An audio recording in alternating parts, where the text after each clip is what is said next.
this exhibit does is it gives insight into the way our whole museum is set up, really.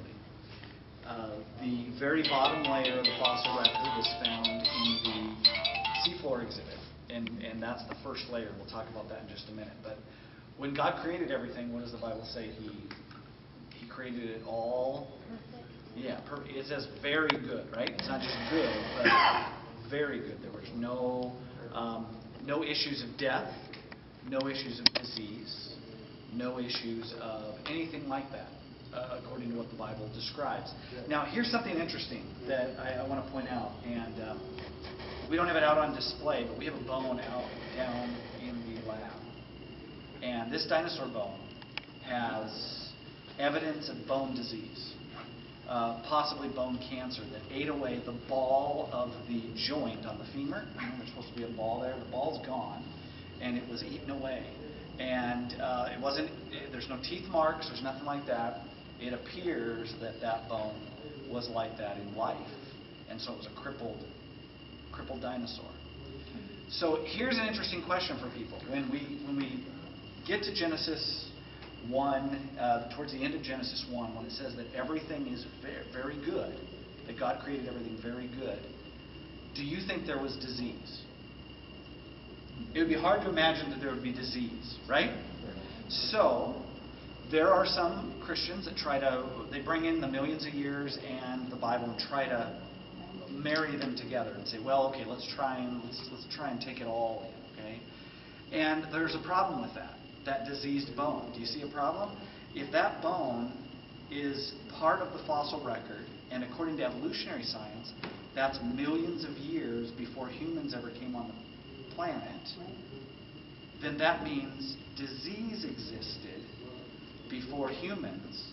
So therefore disease existed before sin. Who would be the creator of disease then? God would, right? And that's not right. That's not what the Bible teaches. So there's a theological problem if you try to bring together long ages and the Bible into one. I mean, the only way for it to work, and I'm not just trying to make up something to make it work, but it just shows that this is a bigger issue than just some dinosaur bones in the ground. I mean, there is actually what we believe about God is at stake in that. So when He created everything very good, we know that Adam and Eve disobeyed God. They were given a choice because He gave humans free will. He gave them the ability to choose whether to follow Him, obey Him, or to disobey Him. They chose to disobey. And immediately, some things started happening. Death entered the world.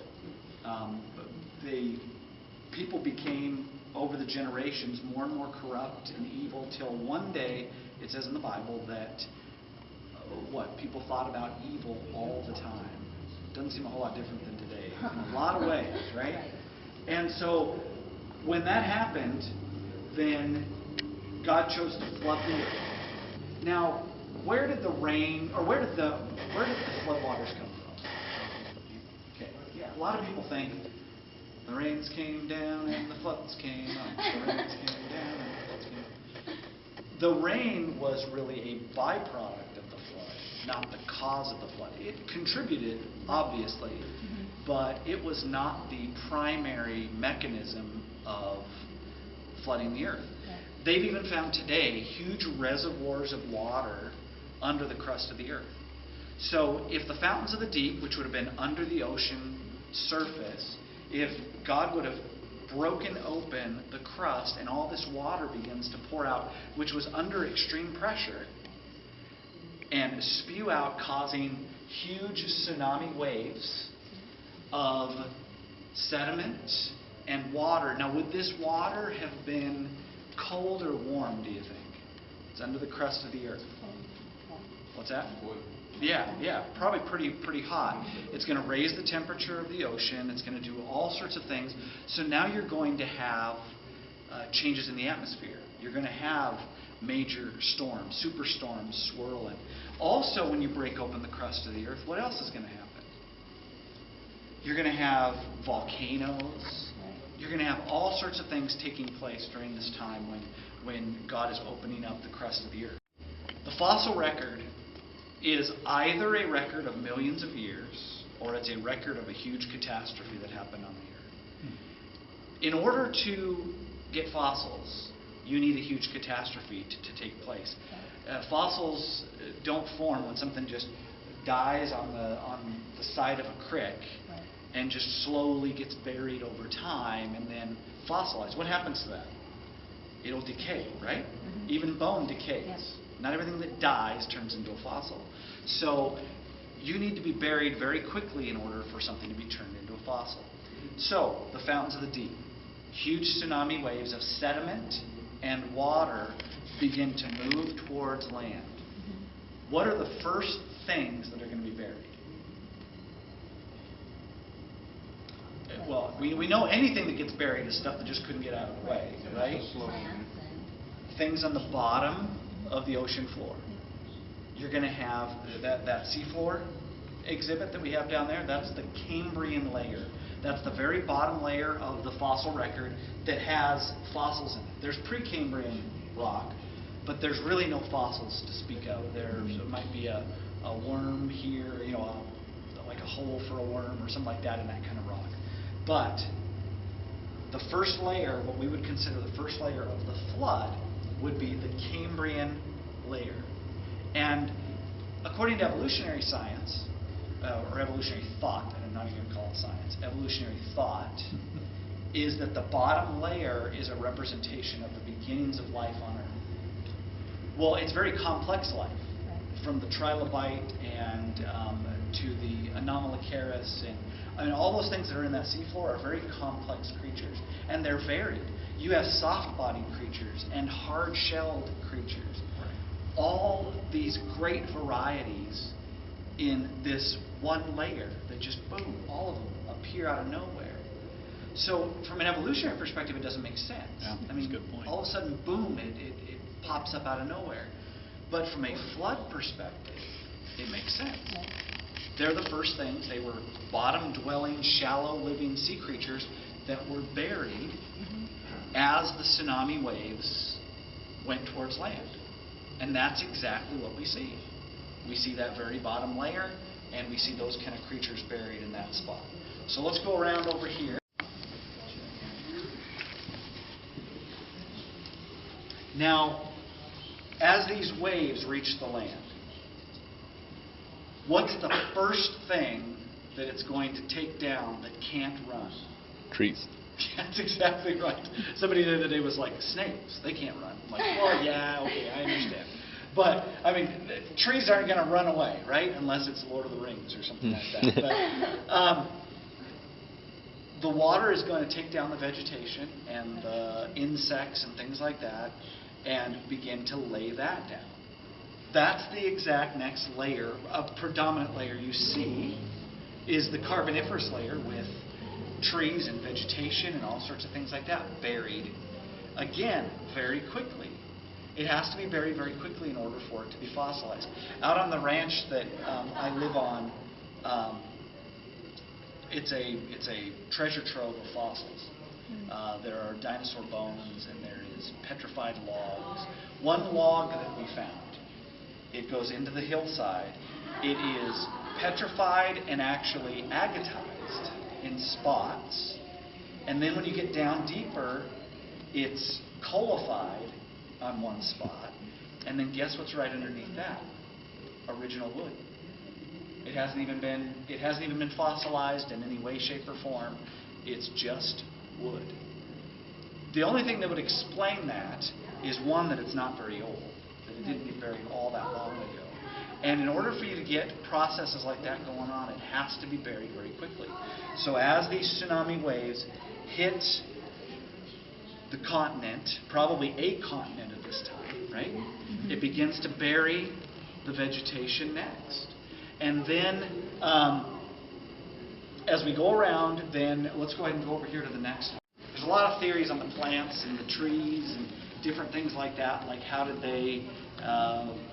you get these big layers of trees?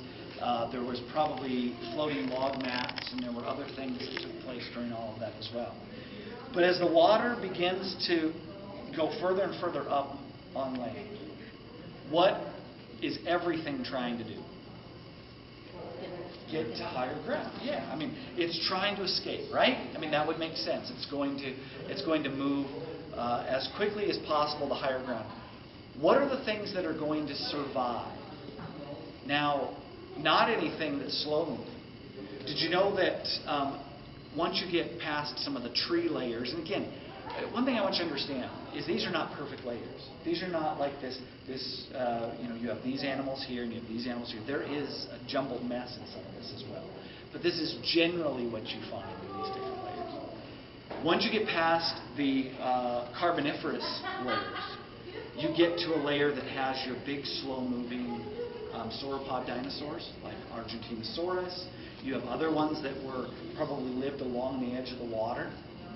And so they're not going to get to move that quickly. They're probably not going to think to move as the water and the sediment now hits them and begins to bury those creatures.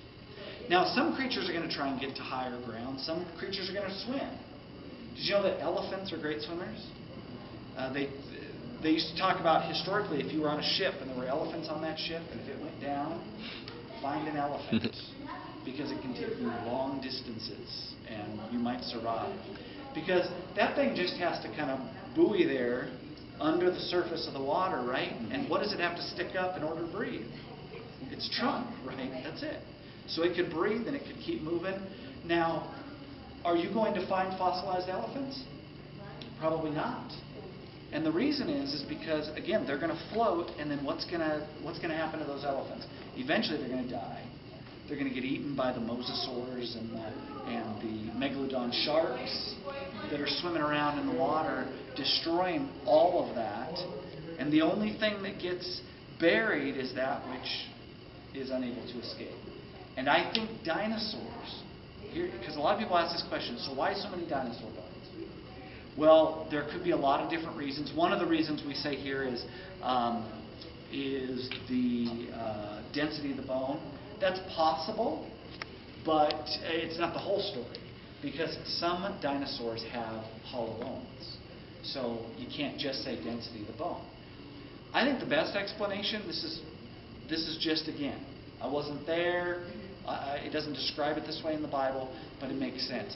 I think pre-flood, I think the areas that along the coast and all of that, I think they were populated by dinosaurs primarily. I think there were a lot of dinosaurs. I think the environment was such that they survived better than a lot of creatures. In fact, they've been able to take amber. So there's a chunk of amber right over there. They've been able to take amber and extract air out of the amber and find that in the past there was more oxygen in the atmosphere than there is today. So that would explain dragonflies with 3-foot wingspans. That would explain, some people even think that explains T-Rex. Because you look at the chest cavity of a T-Rex, the lungs wouldn't have been really big enough to handle that size of creature. Unless oxygen levels were higher. Right? So, pre-flood, I think the atmosphere was more conducive to certain types of creatures that we find in the fossil record. Now, post-flood, everything changes. Atmosphere is different. Environment's different. Now, I think it was good that you asked that question about the seeds. Because one thing I never really thought about was think about all the plants that went extinct during the flood. Maybe some of the things that animals had to live on to make them larger or whatever, make them live longer. And so post-flood now, everything's different. And so now you have the age of the mammals. I think we can agree with the evolutionist in the sense of there was kind of an age of the dinosaur, and there was an age of the mammal. But we're not talking about millions of years of time. We're talking about pre-flood, post-flood, and because of the environment. Again, I wasn't there. I don't know for sure, but it makes sense as opposed to mammal bones. But again, mammals, what are humans going to do?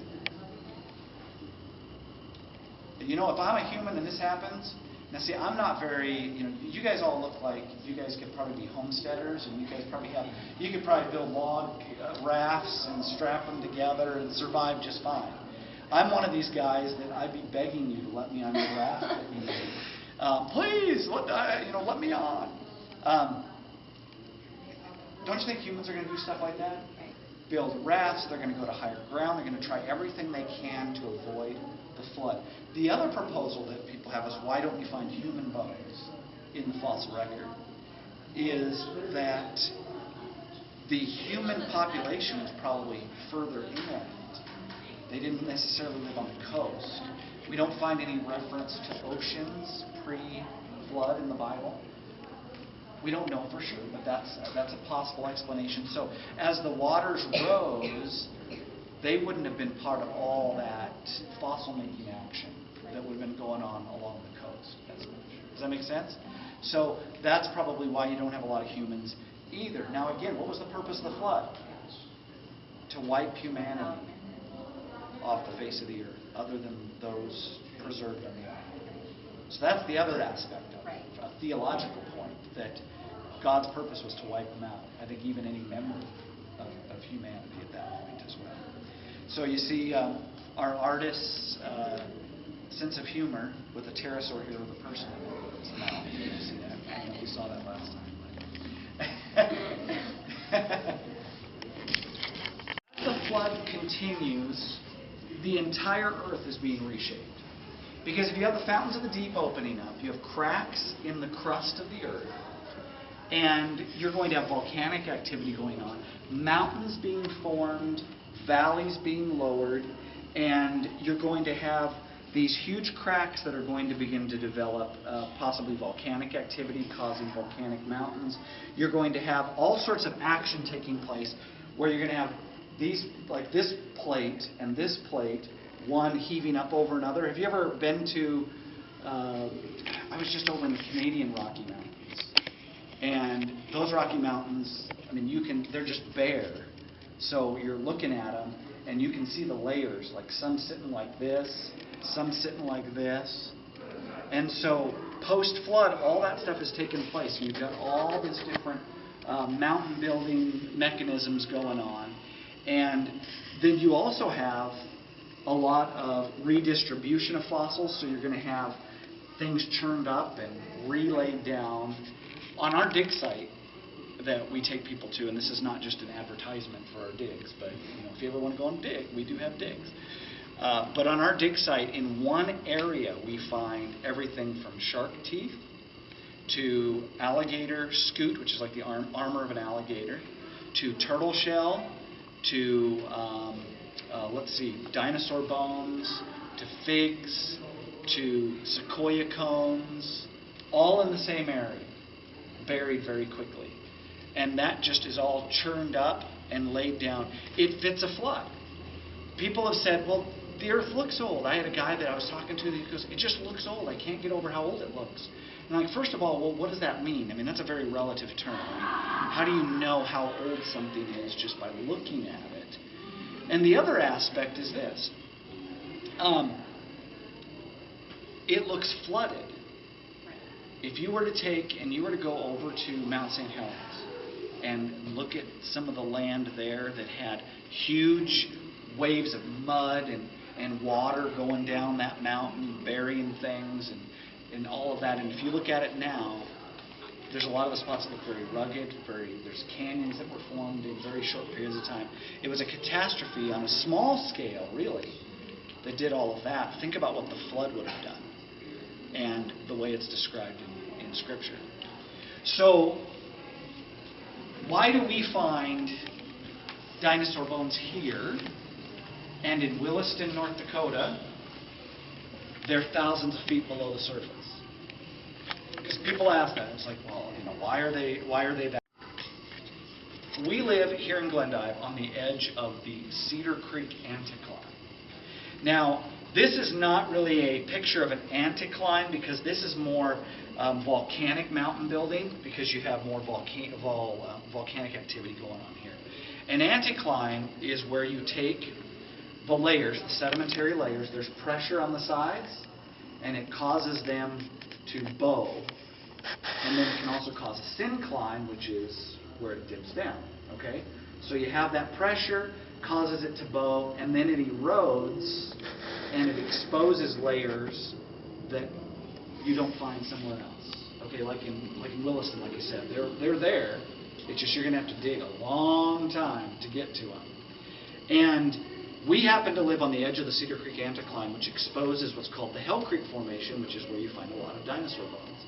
And so that's why you find them here. That's why we can walk around on the ranch and we can pick up little pieces of dinosaur bone. There's spots where we walk and we look down and we're standing all over dinosaur bone, just littered all over the place. So that's why it exposes that. Other places, glaciers have come down and destroyed all of the dinosaur bones. There aren't any because they've just been churned to dust. So that's why here you find dinosaur bones right on the surface. Now, so what did we determine about the water coming up from the crust of the earth? Warm, right? Hot, probably. It's going to raise the temperature of the ocean. You're going to have superstorms, and we believe you're going to have an ice age. And not multiple ice ages, but one ice age. Honestly, an ice age that we're still recovering from. If you look at the data, you want to call it global warming or whatever, but we are still, in a sense, moving away from that time when there was an ice age. So there's a lot of different variation in the weather, and there's cycles and all sorts of stuff like that. Any change in the environment like that is not necessarily man-made. It's something that is a result, I think, of the flood, ultimately, that we're still dealing with today. Now, ice age. When you get above all of those flood layers, now you're going to have things that are going to get buried in boggy areas like mastodons, mammoths. You're going to get things distributed all over the earth from the ark. And did you know they can trace the elephant kind back to, genetically, and this is from evolutionary scientists, back to where the ark landed. They can trace them genetically back to that spot.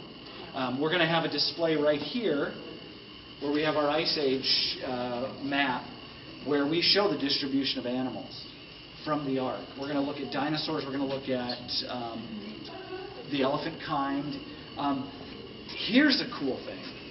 Do you realize that they've genetically been able to look at cats, domestic cats, and trace them not back to Egypt, where everybody thinks that's where it started, or China, but to the plains of Shinar, where they built the Tower of Babel. Does that make sense? Think about it. People are now scattered, Tower of Babel, all over the world during the Ice Age. And what are they going to take with them? Kitty. Right? They're going to take their cats with them all over the world, and they can trace them genetically back to basically the general area where the Tower of Babel was built. Again, confirmation for the Bible being an actual history of the world. And we're going to have a people distribution map right over here where we have exhibit under construction. We're going to have a map showing people moving all over the place too, post-Tower of Babel.